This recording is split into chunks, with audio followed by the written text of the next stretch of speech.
Well, welcome back to the podcast. Here on the back porch today, instead of Jason, I've kicked him out and brought in a guest, Lisa Bailey, and we're going to talk about her organization, Classical Conversations.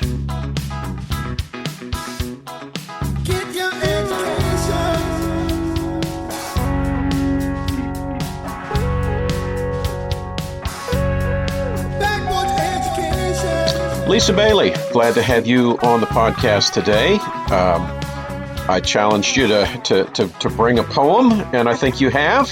I have indeed. Thank you, Steve, for having me. I'm really glad to be here. I always like to talk about education, and I actually really like to talk about poetry.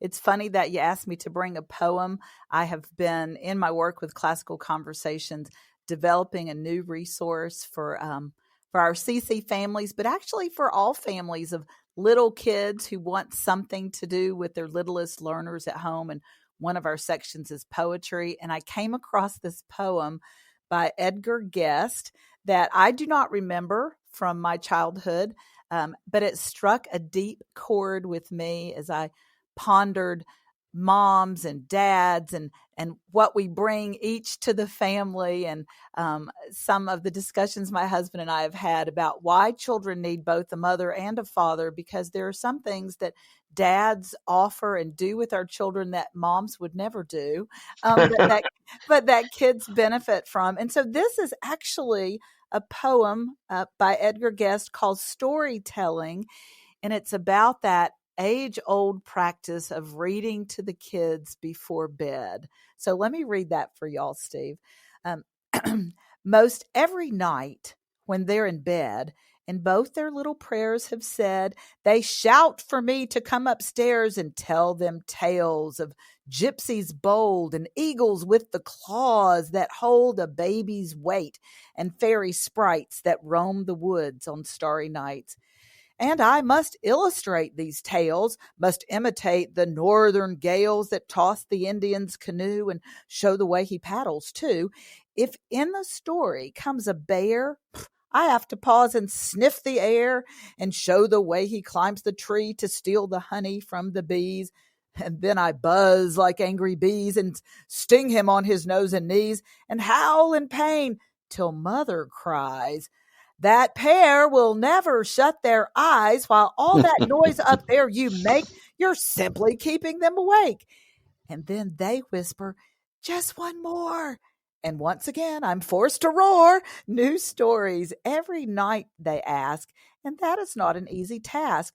I have to be so many things: that frog that croaks, the lark that sings, the cunning fox, the frightened hen.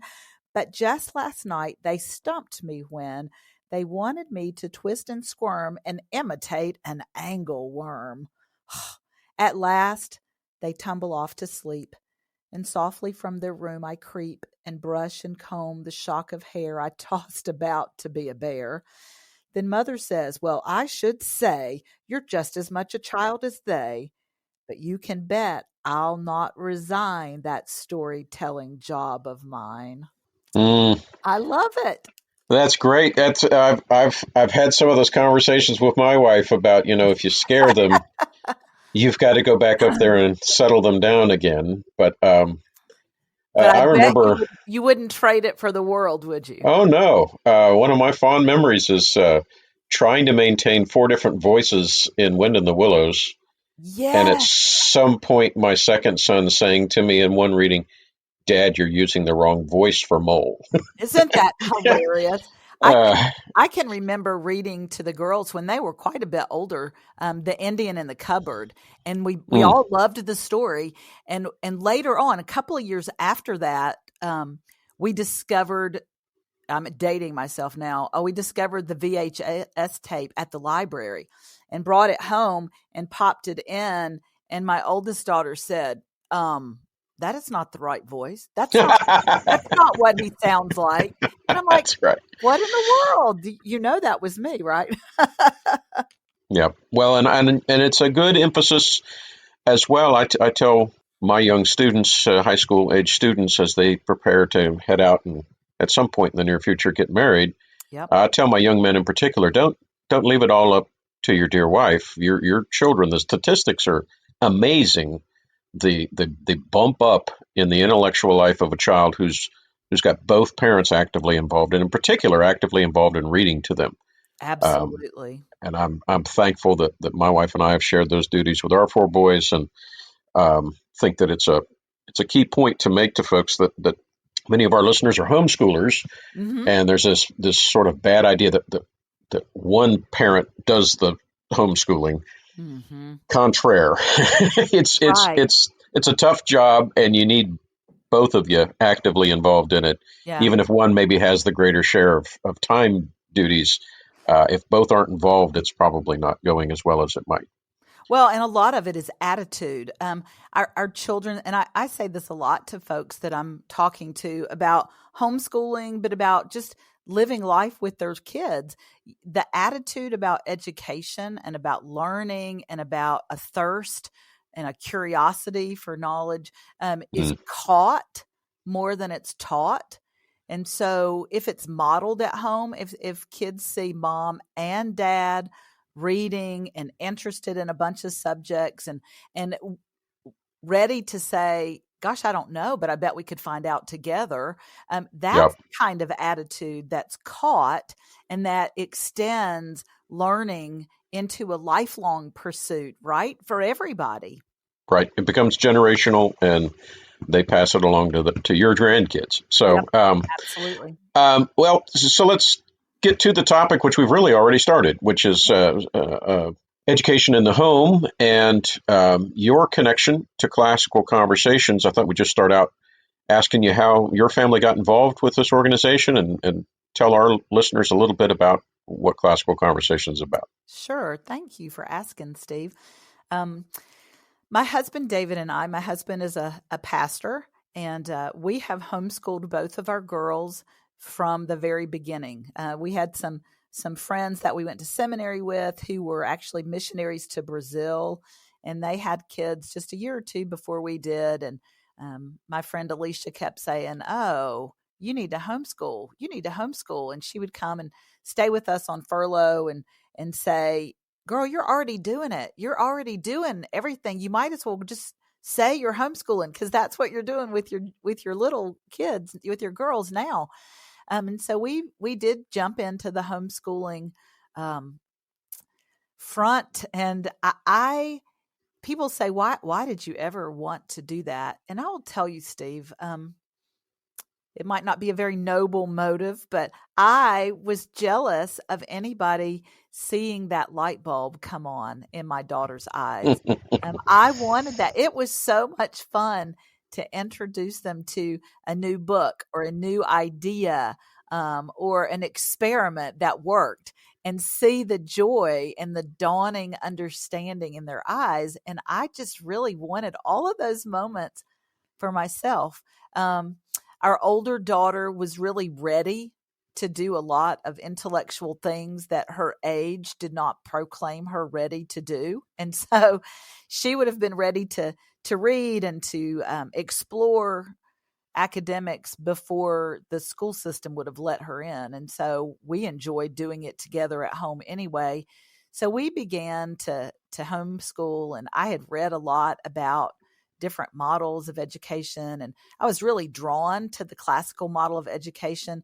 I tell people that I went to the library, and I think, every week or so, every 2 weeks for probably 9 months, I checked out the same book about classical education, and I would read it and I would get really excited and I would think, oh, I can't do that. It's just too much. And so I would take it back to the library, but I continually was drawn um, into classical education. And so we began to educate our daughters classically, to give them lots of material to chew on and to ask them lots of questions and to try to draw connections between all the different things that we were learning.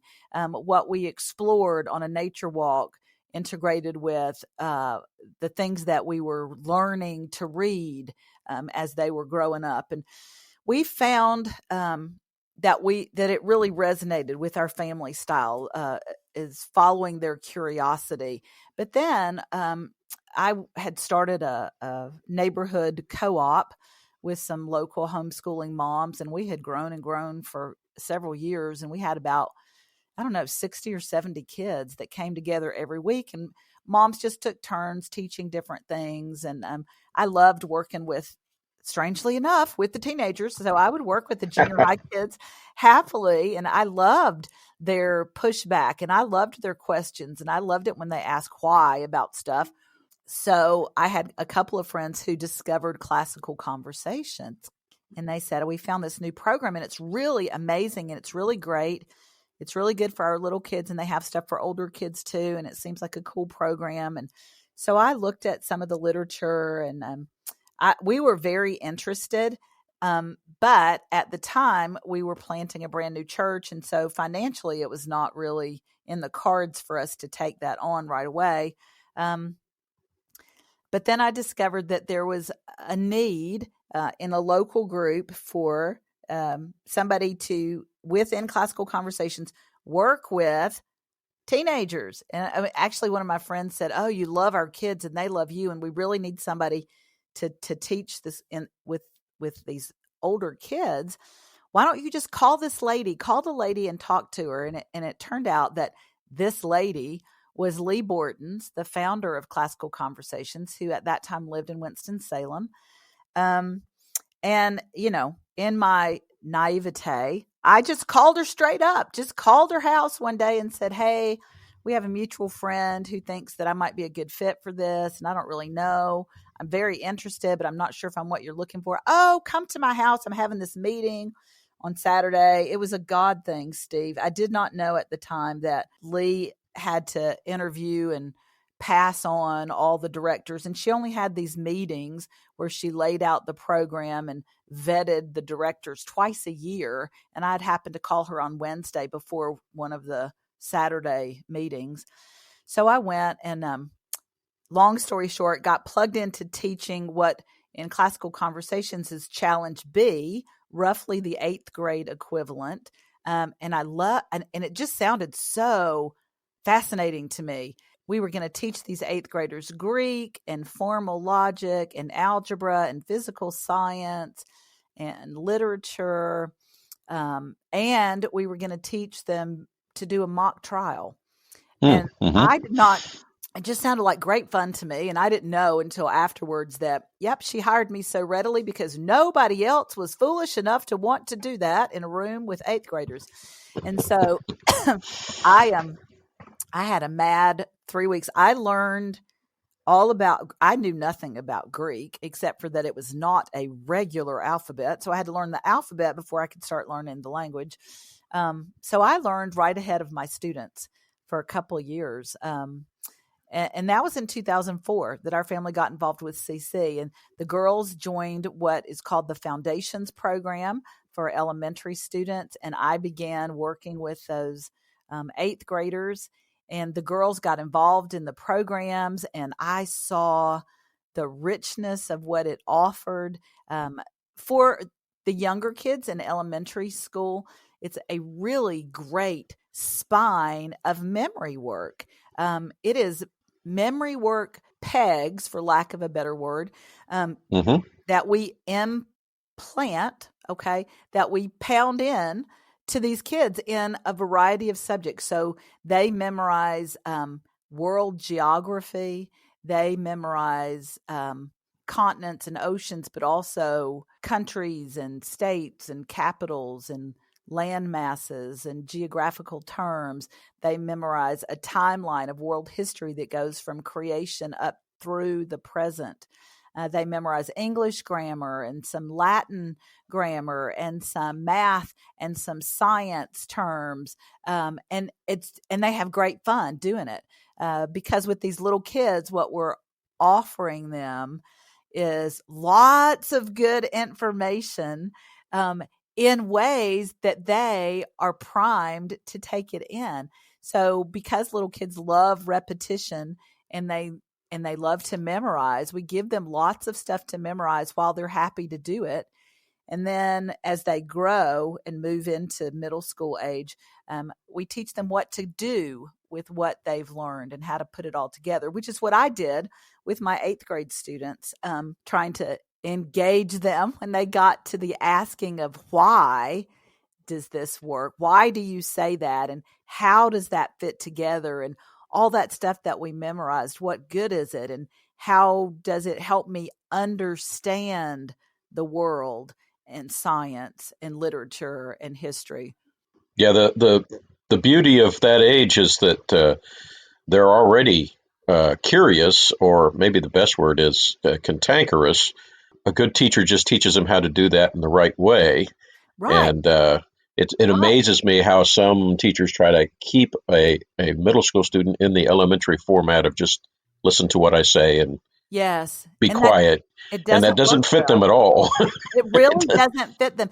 And I really think that the beauty, well, one of the beauties of the classical education model is that it takes the developmental stages of a child, the way God made us to be and to learn, the nature of a child. It marries that nature of how we learn to how we teach and what we expose our children to and what we um, give them the skills to do. So in those early ages, what I loved was that the girls were learning lots of information. They were really building a firm foundation of knowledge. They knew a lot of stuff. And I had friends who said, yeah, but you're not really talking about what that means with them. And it's, well, sometimes if they ask, but they're not really developmentally, they're not interested in putting those pieces together yet, but they will get there. And so I saw them get there. I saw them think, oh, well, those those are timeline cards. Those pieces of information that we memorized on that timeline, that happened right before this other thing. And I could see them saying, wow, I wonder if those events are connected. Is there a cause there? Mm-hmm. Maybe people in Germany, for instance, were willing to entertain Hitler's craziness because of what happened to them at the end of World War One. And so I could see that those middle schoolers beginning to kind of connect the dots. And that was really exciting to me. I thought, you know what that fits with the way I know middle schoolers to be. They are sort of cantankerous, but not just to be disrespectful, but because they are ready to do more than be a baby bird. They are ready Yep. to go out and put the worm together for themselves.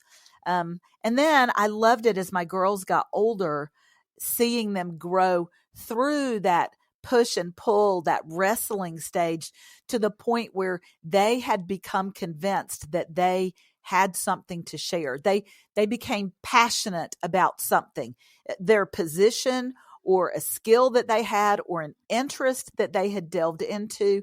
And those older students became passionate, and they were really eager to move somebody else with what moved them.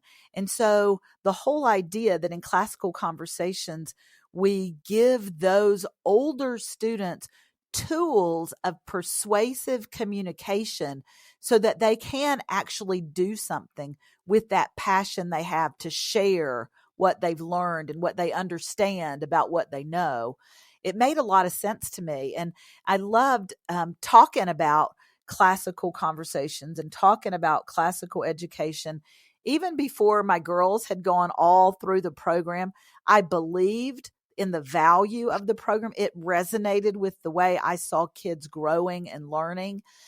But as my girls came through it, it was truly a celebration for me and my husband, David, to see the pieces of their education click into place and see them not just knowing a lot of stuff, but having gained the skills to use what they knew and had come to understand to really be a force of good, of virtue in the world that they were going to live in. And that was a real blessing to us and made us feel victorious that this had been a journey, a life well spent pouring into our girls. Hey, during this brief break, I wanted to encourage you to use the share buttons we have on our website in order to help us get folks tuned into the show. Our goal is to encourage as many educators, homeschoolers, NFL punters, and donut makers as we can with these podcasts. So help us get the word out. Share our Facebook page. Send folks a link to one of your favorite episodes. Do whatever you can to help us share this craziness with either your best friends or, if it's more appropriate, your worst enemies. We will love you all the more for sharing our love. Thanks. And now, back to the show. Well, so let's get a little bit more specific on classical conversations. Is it how would you describe it to folks? A curriculum or a co-op or something unique to those things? Isn't that interesting? What we tell people is that classical conversations is a classical Christian community.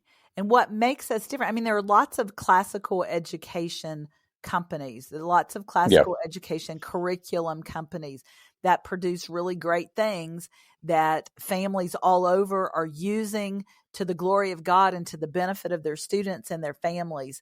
And there's a lot of great Christian schools out there, and there are a lot of great Christian curriculum companies out there that really do seek to put the Lord back into education. What sets Cece apart the most, in my mind, Steve, is the community.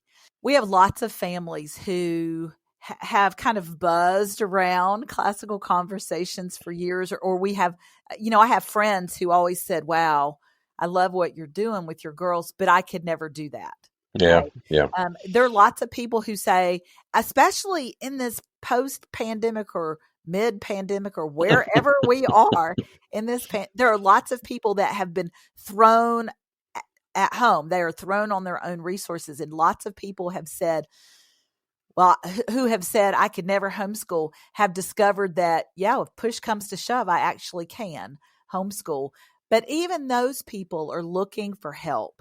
They want a community. They want some support. They want some encouragement. They need a little inspiration. How is this supposed to look? They need some inspiration. And how is this supposed to look? They need some encouragement that, yes, you can do this. You absolutely have what it takes to do this. But then they also need some equipping. They need people who will come alongside and say, yes, you can. And here's how. Here's a way that can help you. So Cece does have a curriculum, but we also have communities where we live out that community and practice that community together. Where, for instance, in the Foundations program that's designed for 4-year-olds through mostly 6th grade, so 12-year-olds, 11-year-olds, 12-year-olds, those children come with their parents one day a week, and they are in a small group. So they are with a trained tutor, the parents and the kids are with a trained tutor who is going to go over all the memory work for the week and review all the memory work that has come in the past. And they're going to do it. And you're going to, as parents, you're going to sit in the back and you're going to think, oh, okay. 2 things are happening here. I am reclaiming my education because I sure never knew that. And I am learning how to practice this at home. So when I go home, if I want to be sure that we are shoring up our memory work, I can also sing this song or do this chant or play this game. And then also in that Foundations community, our little kids have an opportunity every week to share. So with, 4 and 5-year-olds, sometimes it's more like show and tell. With older students, they may do a 3-minute presentation on some topic that they have chosen, a platypus. Let me tell you everything I know about a platypus. And so they learn the rudimentary skills of public speaking. And because they learn at a very early age, they gain a lot of confidence that many of us as adults don't have, even as grown-ups, to talk about what we think and what we know and what we believe with other people who then will ask us questions that we can answer. So we do, and there is a Foundations guide that the tutors use and that parents use at home as the spine of what they're doing at home. So there is memory work. There is English grammar memory work, Latin grammar. There's a timeline. There's a history sentence. There's science facts. There are math facts that are practiced every week.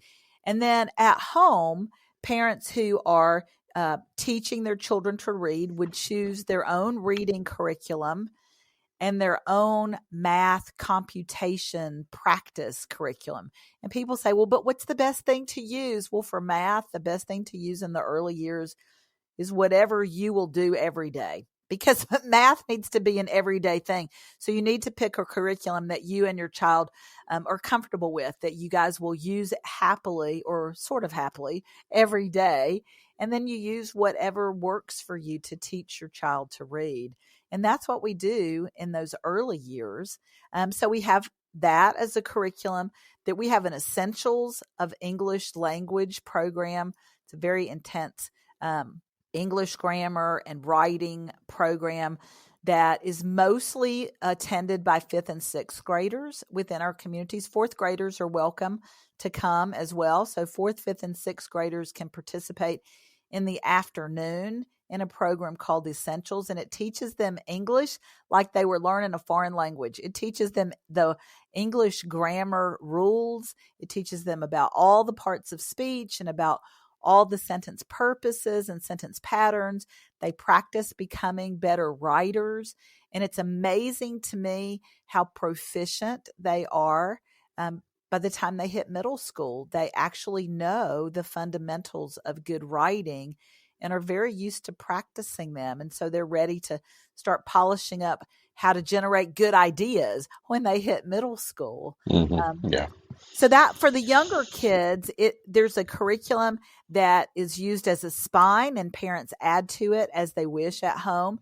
For middle school and high school, we do have what we call the challenge program, and it is a curriculum. There is a guide that's given to families that families get as part of their tuition for the program. And then those students attend 6-hour seminar 1 day a week with a trained director and a group of peers, up to 12 students. And they learn 6 subjects. So they will do Latin every year. They will do science. They will do history. They will do a lot of rhetorical skills. They will do a lot of debate, a lot of logic. So in 6 subject areas, our students in middle and high school have a complete curriculum designed for them. And it helps them to gain skill at making those connections that we talked about and learning how to present ideas persuasively. And this is still working off of I'm assuming 1 day a week coming together and the other days of the week working At in a home. homeschool. Right. So it is what the course guide looks like, a college syllabus. So it will tell you in every week what is to be covered at home. And so students know what they're supposed to cover at home so that they are prepared for rich, fruitful discussions with their peers when they come back together. So ideas are wrestled with, concepts are introduced and expanded, sometimes explained, wrestled with. There's lots of opportunity for debating, for class participation, for class discussion, for sharing papers, for sharing presentations. So for our girls, they viewed it as the best of both worlds, because they had a class, they had peers, they had classmates that they went through schooling with, that they graduated with, that they're still in touch with, but they were also homeschooled. And so they had the element, they called it the best of both worlds. And for us, classical education, classical conversations was the best of all worlds to us too, because although there was a tutor that they met with once a week and there was a syllabus, we were still the homeschooling parents. So we could choose to scale or to tailor the work in that syllabus and say, for our family, for this semester, these are the skills that we're working on. So we'll be prepared for class discussion, but we're not going to perhaps write all of these papers because we are working on a different skill that's taking our student a little bit more time and energy in this arena this semester. It was a win-win. Yeah, it's kind of a recommended course of study, but you still have the power to modify it to your students' needs. Right, Yep. right. And it was great for our girls because there were, Steve, how easy it is to say, "Oh, well, we just won't finish that paper." I know you know. I know you know how to do it. As homeschoolers, we let too much slide sometimes, but our girls found that it was really good to have other friends who were alongside them, and they could look and think, "Well, they did it. I could do that. I should do that. I will do that." Yeah, there's a lot to be said for the camaraderie of schooling. Um, my seniors every year write a senior thesis paper, and it really is. It's not a competition, but it is a camaraderie. They do it together, Yes, and when one of them's down, the others are around going, "Hey, you can do this, or here, let us try and help," or "Well, tell us what's got you stuck," that sort of thing. That they may absolutely. never say to a teacher because that might affect my grade, or they're just so scary, or whatever. Um, Right. I think it is, as you've described it, the best of both worlds. What's some common pushback people maybe give about classical conversations? Well, a lot of people, I talked a lot about the memory work and how I really thought that was cool that our kids were memorizing so much. A lot of people initially, especially, push back on the memory work because they say, "Well, how is that fun for your Right, children?" They're just, but you know what? For it's a lot more fun for little children than it is for you as the parent. I can remember trying to memorize the timeline with my girls, and we had these timeline cards, and so they would get 8 new ones every week, and I was real determined to be right there with them. And so for the first, 4 weeks, the first 32 cards, I was pretty good. I was sticking with them. I could memorize as fast as they could, but it quickly got away from me. And they could memorize. They were little sponges. Their brains were still super plastic, and mine was getting a little brittle. And so that your little kids actually do like to memorize things, and they are good at memorizing things. And so you give them a lot to memorize so that when they're older and they want to talk about things, they have something good to talk about. You right, give them quality material to memorize so they have the fodder for good conversations.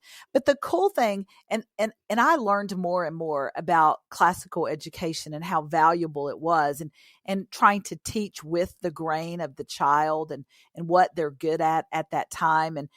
And I will admit that even the things that didn't make sense to me at the outset, as I trusted the method, the classical method and the model, and I began to see the fruit, I was able to see that they do begin to put the pieces together and connect the dots when they get to be a little bit older. And then they are armed with not only the knowledge, but the understanding when they get to be teenagers and they want to actually communicate persuasively about an idea. They have all of that. So we have the pushback there. And then, we still get some folks who say, but I don't see how that's going to work. When I'm afraid when I get to high school, I'm supposed to teach my child things that I don't know well. I have parents say, yeah, well, chemistry is right out. I did not do that well when I was 16, and I can't do that well at all now that I'm 36. And I don't see how that's going to work. And so what we have to help parents see is that we are lead learners in the home, that we can model for our student how to ask good questions and how to go in search of good answers. And at Classical Conversations, one of the things that we teach parents to do is how to model good habits, but also how to begin to develop those habits in ourselves. How do we go about redeeming our education? Um, and in our summer conferences, Steve, we talk a lot too that are geared for parents. We talk a lot about what is the classical model and what are the tools of classical learning that will help you as a parent reclaim your education. But while you're doing that, shepherd your child through these channels of learning that you wish you had. So, what are the tools that will help you as a parent ask the right questions and focus on the right things so that your child continues to learn and grow as you want them to? Yeah, well, that makes it sound exactly as you've described it, as a learning community. Um, Yes. the adults are as much in the part of that community as the kids. We think of schools as a place where kids come together to learn, and I emphasize to my faculty at my school that we're actually a school within the school, to the Yes. extent that we promote learning amongst ourselves and have a Yes. good, solid discussion at lunch instead of just, hey, how about that football team? Right. I sometimes say teaching is a selfish profession. I get way more out of my Absolutely. life as a teacher than any given student is going to get from me. Oh, Um, yeah. and Oh, and yeah. and that's a marvelous thing for parents to grow with their children and not feel like they have to be quote unquote already finished in order to provide an education. It's a furtherance of their own education when they jump into it. Absolutely. And I really think that our children appreciate that learning is a lifelong pursuit when they see us willing to do the work alongside them. I know my younger daughter and I sat and did high school chemistry together. And there were, and I can remember thinking, to be perfectly honest with you, I remember thinking, I cannot believe I'm doing this again. I did this a whole year when I was in high school, and now here I sit doing this again. And our classical conversations chemistry was way more chemistry than I remembered embracing as a high school student. And I would get to points where I would say, you know what, Sarah, this is a little beyond me. And I think it's a math thing and I don't remember how to do it. You just need to go ask daddy. And she would say, no, no, don't make me ask daddy. I don't understand it as fast when he explains it to me. And and so I would say, fine, I will go and daddy can teach me, can remind me, and I will come back and teach you. And I did not realize the lesson that I was teaching to her, that, okay, so you together, mama, you are helping me identify where's the gap? Where is the thing that I Mm. don't know that needs to be filled? And then you knew where to go. So you went to get it. And so I didn't realize until she was in college and had gotten into a class that her advisor had let her take this class and she did not have the prerequisite for that class. And she began to realize that there were gaps in her knowledge that were going to prevent her from really doing what she needed to do. But she didn't quit and she didn't go demand that the teacher provide it for her. She figured out what it was. What grammar am I missing? What words are they using? What ideas have I not had yet? So she found those ideas and went to a place. She found the resource on her own, taught herself, and then came back and fit right in. And I thought, wow, Mm. that was a lesson that I never intended to teach, but I did simply because I was willing to learn alongside of her. Well, often on the back porch, we sit out here and talk about the fact that education has somewhat been redefined as of late, the last 150 years or so, away from what it was for almost 2,000 years, which was the cultivation of wisdom and virtue. And in Yes. particular with virtue, we almost immediately go to the moral virtues. And I'm so thankful that I have Aquinas and others teaching me from the past that, yes, there are moral virtues and you need those and Absolutely. they're center, but there are intellectual virtues. There are these things that we become Yes. intellectually that a true education is focused on cultivating, passing along, working within the student. And that kind of independence that you just described on your daughter's part is exactly the kind of thing I think most parents covet for their children. They're just, Yes. I'm not sure how to get, and when I talk with folks, I say it's much more of something that they're going to catch from you Yes. by what they see you doing than some curriculum out there that's got all of the formula for building an independent thinker. That we loud critical thinking and that sort of thing these days, but Yes. it's really a set of virtues that are better caught than taught. been a joy chatting with you. I want to round things out with Sure. letting you talk about some resources that we'll then post on our website so folks can get to them. But I know you've mentioned summer workshops that you have. Any other resources? Just give us a survey of what Classical Conversations offers. Sure. So if you're interested in classical education in general and classical conversations programs specifically, you can go to our website, classicalconversations.com. You can request one of our magalogs. It's a big catalog that has more than just books for sale. It tells you about our programs. It defines what Cece believes. It gives you some ideas about what we've been talking about. You maybe didn't realize we were talking about grammar, dialectic, and rhetoric, and the skills that are built into our children at every stage. So our website has a wealth of information on it. You also, if you are interested in finding out where local communities are close to you, on our website, you can enter your zip code and it will put you in touch with some local directors who can answer your specific questions about groups that are close to your home and availability of groups for all of your children. We have an Everyday Educator podcast that I host every week, Steve. And so there are years worth of Everyday Educator podcasts that you can click on and download and listen to. Some just about classical education in general. Sometimes we will talk through a classical education book. Sometimes we're talking about a specific classical conversations program. So you'll be able to find program information there as well. And I did mention that we have summer conferences coming up beginning in May all over the world. We will have what we call practicum.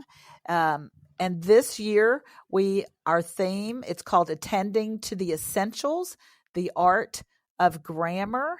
It's our Practicum 2021 theme. So you can go to parentpracticum.com and find an event near you, find out more about that, what you'll be able to do at that event. And if you are just really wondering what the classical model is all about and if it's a good fit for your family's educational goals and really what help is there for parents who were not educated classically but find that it really resonates with them, a practicum is a great one-day event that can introduce you both to the classical model and to classical conversations, and this year to English grammar. So parentpracticum.com.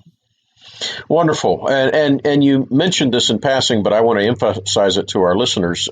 Classical Conversations is not just nationwide here in the United States, but truly an around the world organization that has groups almost everywhere you can imagine. So somebody listening, if you're worried, hey, I'm in Idaho and you guys are in North Carolina or something, it's not a local movement.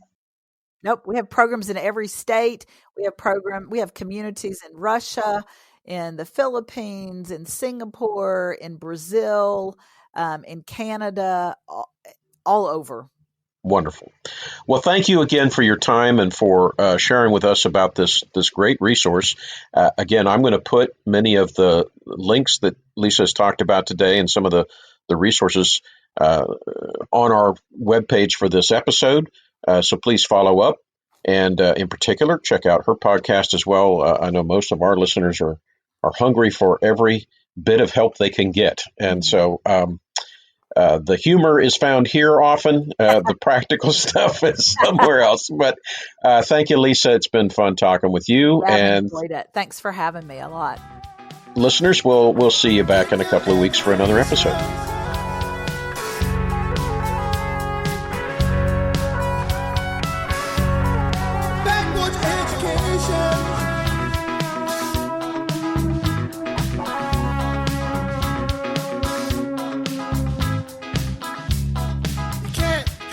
Meat if you don't eat your vegetables.